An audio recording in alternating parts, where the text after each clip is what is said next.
গাজায় ইসরায়েলের নির্বিচার হামলার ভয়াবহতা শুধু ফিলিস্তিনিদের জীবনই কেড়ে নেয়নি, বরং ইসরায়েলি সেনাদের মধ্যেও তৈরি করেছে এক গভীর মানসিক ক্ষত।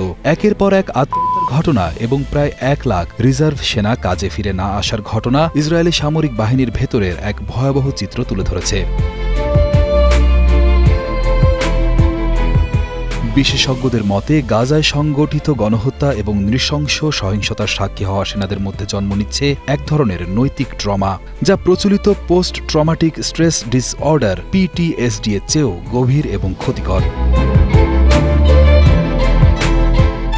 তুরস্কভিত্তিক গণমাধ্যম TRT গ্লোবালের এক প্রতিবেদন অনুযায়ী 2023 সালের শুরু থেকে 2025 সালের মাঝামাঝি সময় পর্যন্ত প্রায় 50 জন ইসরায়েলি সেনা আত্মহত্যা করেছেন। এই সংখ্যাটি রীতিমতো উদ্বেগজনক, কারণ এর আগে 2022 সালে 14 জন এবং 2021 সালে 11 জন আত্মহত্যা করে। সর্বশেষ গত 27 জুলাই রিজার্ভ সেনা এরিয়েল মিয়ার তামান এবং এর আগে 5 জুলাই ড্যানিয়েল এদ্রির মতো সেনাদের আত্মহত্যা এই সংকটকে আবার সামনে নিয়ে এসেছে।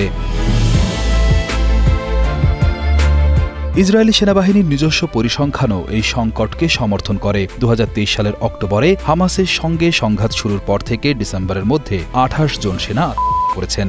মানসিক সমস্যার এই ঢেউয়ের পেছনে গাজায় ঘটে যাওয়ার নৃশংসতাকেই প্রধান কারণ হিসেবে দেখছেন বিশেষজ্ঞরা।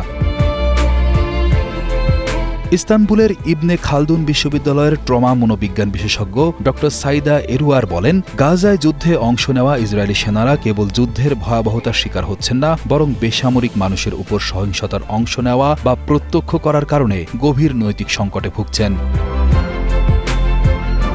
তিনি PTSD এবং নৈতিক আঘাতের মধ্যে পার্থক্য ব্যাখ্যা করে বলেন, PTSD ভয়, স্মৃতি এবং অনুভূতিহীনতার সাথে সম্পর্কিত। অন্যদিকে নৈতিক আঘাতের জন্ম হয় অপরাধবোধ, লজ্জা এবং নৈতিক বিভ্রান্তি থেকে। তিনি আরও জানান, ইসরায়েল সাধারণত সেনাদের আত্মহত্যার ঘটনা ধামাচাপা দিতে চায় এবং এগুলোকে সন্দেহজনক আত্মহত্যা হিসেবে প্রচার করে, কিন্তু এই প্রবণতা অস্বীকার করার কোনো উপায় নেই।